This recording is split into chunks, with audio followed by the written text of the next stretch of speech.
Assalamualaikum warahmatullahi wabarakatuh. Perkenalkan, nama saya Cut Raisananda dengan NIM 19051173. Saya Rida Khairani dengan NIM 19051177. Saya Bella Sukmatinanda dengan NIM 19051179. Saya Delina Auliani dengan NIM 1905-10164. Pada kesempatan kali ini kami akan mempresentasikan hasil kerja kami untuk memenuhi tugas hukum perusahaan 6B yang dibimbing langsung oleh Ibu Dr. Marlia Sastro SHMHU. Baik, langsung saja.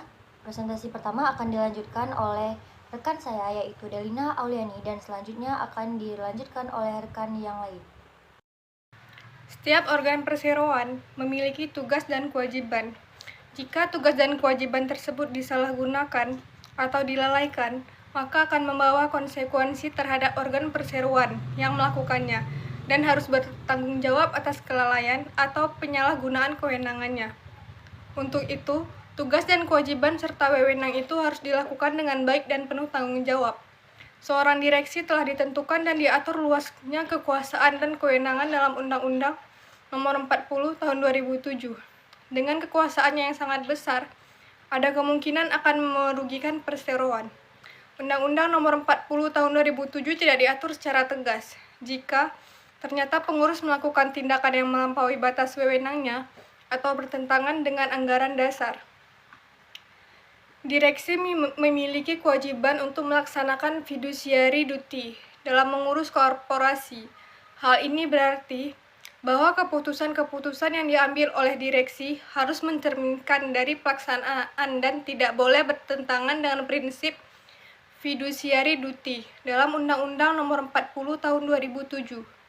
Keputusan yang diambil direksi harus semata-mata untuk kepentingan perseroan, sesuai dengan maksud dan tujuan perseroan, serta memperhatikan ketentuan mengenai larangan serta batasan yang ditentukan dalam Undang-Undang Nomor 40 Tahun 2007 dan Anggaran Dasar. Terkait ketentuan pasal 1365 KUH Perdata, selain memiliki unsur melawan hukum, masih ada 3 unsur lainnya, yaitu kesalahan dari diri pelaku. Kesalahan tersebut dapat berupa kesalahan yang dilakukan secara sengaja atau tidak sengaja. Kemudian dilihat dari tanggung jawabnya, apakah perbuatan pelaku tersebut dapat dipertanggungjawabkan kepada hukum atau tidak. Selanjutnya, perbuatan melawan hukum juga menimbulkan kerugian kepada pihak lain. Kerugian tersebut dapat berupa kerugian material dan kerugian imaterial. Tidak semua kerugian akibat perbuatan hukum selalu diikuti kerugian imaterial. Kebanyakan kerugiannya berupa kerugian imaterial yang diderita seorang korban. Semua unsur dalam ketentuan pasal 1365 KUH Perdata mempunyai hubungan sebab akibat antara satu dengan yang lain. Masing-masing unsur tidak berdiri sendiri. Unsur perbuatan melawan hukum merupakan sebab dari munculnya kesalahan dan unsur kesalahan merupakan sebab adanya kerugian yang timbul. Sehubungan dengan perbuatan melawan hukum yang cakupannya sangat luas tersebut, dalam Undang-Undang Nomor 40 Tahun 2007 ternyata tidak memberikan rincian tersendiri tentang perbuatan apa saja yang dapat dilakukan perseroan yang dapat diduga termasuk dalam perbuatan tersebut, sehingga dapat dimohonkan untuk dilakukan pemeriksaan. Berhubung perbuatan tersebut dilakukan oleh perseroan, maka mengenai siapa yang dapat diduga melakukan perbuatan melawan hukum telah ditetapkan secara limitatif.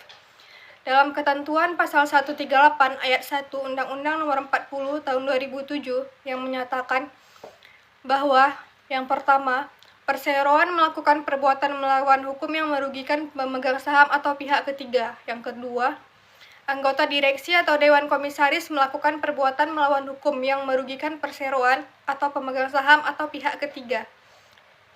Berdasarkan ketentuan pasal tersebut, dapat diketahui bahwa pihak yang dapat diduga melakukan perbuatan melawan hukum sifatnya alternatif, yaitu perseroan sebagai badan hukum atau organ perseroan, atau anggota direksi atau dewan komisaris. Perbuatan melawan hukum yang dilakukan oleh direksi dalam mengurus perseroan Maka atas perbuatan itu, anggota direksi yang bersangkutan diancam dengan pertanggungjawaban perdata bahkan juga dapat dituntut pertanggungjawaban pidana. Pasal 97 ayat 3 Undang-Undang Nomor 40 Tahun 2007 secara tegas disebutkan bahwa setiap anggota direksi bertanggung jawab secara pribadi atas kerugian perseroan apabila yang bersangkutan bersalah atau lalai menjalankan tugasnya sesuai dengan ketentuan sebagaimana dimaksud ayat 2. Dalam rangkuman di atas, perbuatan melawan hukum akibat pencabutan izin PT tanpa melalui RUPS yang terdapat pada putusan Mahkamah Agung RI nomor 3569/PDT/2019 pada Anton B. selaku penggugat sekaligus Direktur Utama melakukan permohonan pencabutan izin usaha PT Mulia Mas Multi Mandiri kepada pemerintah Kabupaten Melawi. Ini merupakan perbuatan melawan hukum sebab Anton B telah melakukan tindakan direksi yang melampaui batas kewenangan yang sudah diatur dalam Anggaran Dasar dan Undang-Undang Perseroan.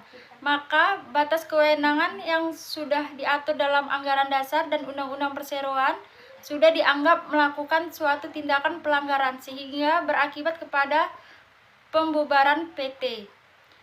Seorang direksi dikenai tanggung jawab tidaklah semata-mata karena kedudukannya sebagai direksi, melainkan juga tindakan-tindakan yang dilakukannya dalam pengurusan tersebut. Ada 3 peran yang dilakukan direksi dalam tindakan dalam perusahaan sehingga dikenai tanggung jawab mengizinkan perbuatan tersebut, meratifikasi perbuatan tersebut, dan ikut berpartisipasi dengan cara apapun dalam perbuatan tersebut. Karena peran dan keterlibatannya itu, maka seorang direksi harus bertanggung terhadap pengurusan perseroan. Direksi yang lalai atau dalam mengurus perseroan dalam mengakibatkan kerugian harus bertanggung jawab seperti dalam putusan Mahkamah Agung Republik Indonesia nomor 3569/PDT/2019 bahwa perbuatan penggugat dalam hal mengajukan pencabutan izin PT Mulia Mas Multi Mandiri tersebut secara sepihak tanpa melalui rapat umum pemegang saham atau RUPS adalah perbuatan melawan hukum. Akibat hukumnya, maka penggugat harus mengganti kerugian perseroan berupa kerugian material, yaitu 1. Kas manajemen dari bulan Juni 2014 sampai dengan Desember 2017, di mana kas ini sebesar Rp10.000, dikalikan dengan jumlah pelanggan sebanyak kurang lebih 2.000 pelanggan dikalikan 43 bulan, yaitu sebesar Rp860 juta. 2. Kas untuk 3 area hingga Desember 2017 sebesar Rp91.713.000.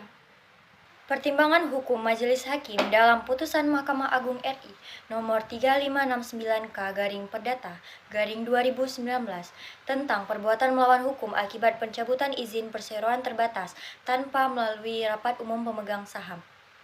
Analisis pertimbangan hakim putusan nomor 3569/Perdata/2019 di Mahkamah Agung, yang mana amarnya menolak permohonan kasasi dari para pemohon kasasi Fuad Darmawan, Kusumo, Arunhin, dan memperbaiki amar putusan Pengadilan Tinggi Pontianak nomor 8/PDT/2019/PT-PTK tanggal 27 Februari 2019 yang memperbaiki putusan Pengadilan Negeri Sintang nomor 4/PDTG/2018/PN Sintang tanggal 28 Agustus 2018. Mahkamah Agung berpendapat bahwa amar putusan Pengadilan Tinggi Pontianak yang memperbaiki putusan Pengadilan Negeri Sintang harus diperbaiki mengenai kerugian material dengan pertimbangan karena penggugat rekonvensi mampu membuktikan sebagian kerugian real yang dideritanya akibat perbuatan melawan hukum yang dilakukan oleh tergugat rekonvensi, maka tuntutan ganti rugi material sudah sepatutnya untuk dikabulkan berdasarkan pertimbangan di atas. Putusan Pengadilan Tinggi Pontianak dalam perkara ini tidak bertentangan dengan hukum dan atau undang-undang, maka permohonan kasasi yang diajukan oleh para pemohon kasasi Fuad Darmawan dan kawan-kawan tersebut harus ditolak. Kesimpulan, 1. Pengaturan perbuatan melawan hukum akibat pencabutan izin perseroan terbatas tanpa melalui rapat umum pemegang saham diatur dalam pasal 1365 KUH Perdata dan pasal 138 ayat 1 Undang-Undang Nomor 40 Tahun 2007, bahwa perseroan melakukan perbuatan melawan hukum yang merugikan pemegang saham atau pihak ketiga. Anggota direksi atau dewan komisaris melakukan perbuatan melawan hukum yang merugikan perseroan atau pemegang saham untuk pihak ketiga. Kedua, akibat pencabutan izin perseroan terbatas tanpa melalui rapat umum pemegang saham adalah merupakan suatu perbuatan melawan hukum sebab pencabutan atau penghapusan izin perusahaan harus dilakukan melalui keputusan rapat umum pemegang saham atau RUPS. Sehingga tindakan Direktur Utama yang menyatakan dan mengajukan pencabutan izin usaha perusahaan PT Mulia Mas Multi Mandiri secara sepihak tanpa melalui rapat umum pemegang saham atau RUPS adalah tidak sah.